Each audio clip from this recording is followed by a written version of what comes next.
चलिए बात छत्तीसगढ़ के पड़ोसी राज्य तेलंगाना की, जहां बड़े नक्सली आत्मसमर्पण करने की खबर मिली। बटालियन 1 के इंचार्ज बारसे देवा के साथ करीब 40 नक्सली समर्पण के लिए तेलंगाना पहुंचे।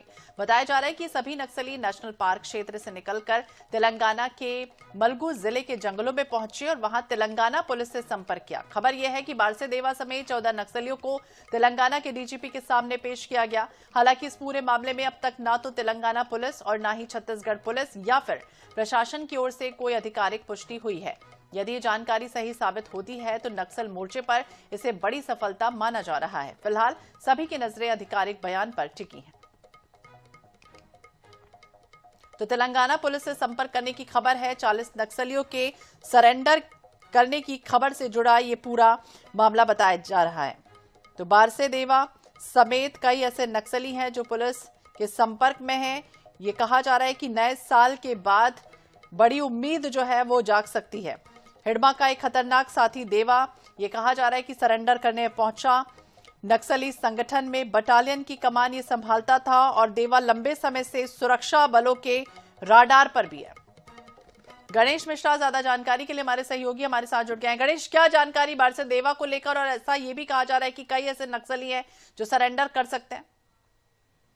जी देखिए, यहाँ पर जो बात हो रही है, देवा की बात हो रही है। देवा जो है 50 लाख का इनामी नक्सली है। वो अपने साथियों के साथ तेलंगाना पहुंचा है समर्पण करने के लिए।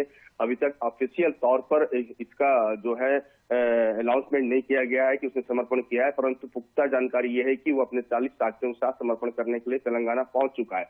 और दूसरी बात, देवा की बात करें तो हिडमा के बाद अगर देवा सुर्खियों में आया है तो झीरम घटना के बाद से ही देवा जो है नक्सल संगठन में सुर्खियों में आया है। उस झीरम घटना के बाद ही उसे बटालियन की कमान भी सौंपी गई थी और उसके पहले हिडमा को सीसी मेंबर बनाया गया। तो कहीं ना कहीं देखिए बेहद महत्वपूर्ण है देवा का समर्पण करना, क्योंकि ये बस्तर का आदिवासी लीडर जो नक्सल संगठन में है, ये अंतिम व्यक्ति था जिसने बस्तर में रहकर बटालियन कमान संभाली थी। ऐसे में इसका जो समर्पण करना है वो बेहद महत्वपूर्ण है। जी बिल्कुल, बेहद महत्वपूर्ण होगा अगर ये सरेंडर करता है, क्योंकि लगातार लंबे समय से सक्रिय है। लगातार तलाश भी पुलिस को इसकी है और देश से खतरनाक नक्सलियों का जिस तरह से सफाया हो रहा है, या तो वो सरेंडर कर चुके हैं या खात्मा हो चुका है। तो उम्मीद क्या कुछ समझे आने वाले समय के लिए? ये देखिए, बिल्कुल निश्चित तौर पे अगर देवा समर्पण कर रहा है तो उसके बाद जो भी बचे हुए हैं, जो डीवीसी लेवल के हैं, एसजेडसी लेवल के जो नक्सली हैं, जो बस्तर के रहने वाले हैं, देवा के समर्पण बाद देखिए देवा बटालियन का चीफ था, यानी कि नक्सलियों का जो सैन्य कमांडर होता है वो उसकी जिम्मेदारी देवा पर थी।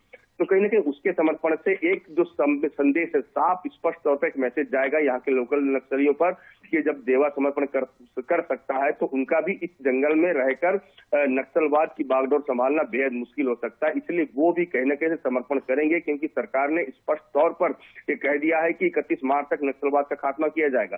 परंतु बीच में एक बयान और आया है कि अगर समय पूर्व अगर नक्सली समर्पण नहीं करते हैं तो जो पुनर्वास की नीति है, पुनर्वास की योजना है, वो बंद कर दी जाएगी। यानी कि समर्पण के रास्ते भी अब धीरे धीरे जो है सरकार बंद करने जा रही है। तो अब नक्सलियों के पास समर्पण के अलावा, समय से पहले समर्पण के अलावा और दूसरा कोई विकल्प नहीं बचता है। बिल्कुल, अब कोई विकल्प नहीं है, या तो सरेंडर करो या फिर गोली खाने को तैयार रहो। देखना होगा क्या कुछ होता है। नजर बनाए रखिएगा। बहुत बहुत शुक्रिया गणेश, तमाम जानकारी के लिए, बातचीत करने के लिए। तो सरकार ने जिस तरह से देश भर से नक्सलियों को खत्म करने के लिए बाकायदा अभियान चलाया है, जो टारगेट सेट किया गया है मार्च 2026 तक का, उसमें उम्मीद यह है कि आने वाले समय में जो हथियार उठाए हुए हैं नक्सली, वो जल्द से जल्द आत्मसमर्पण करेंगे।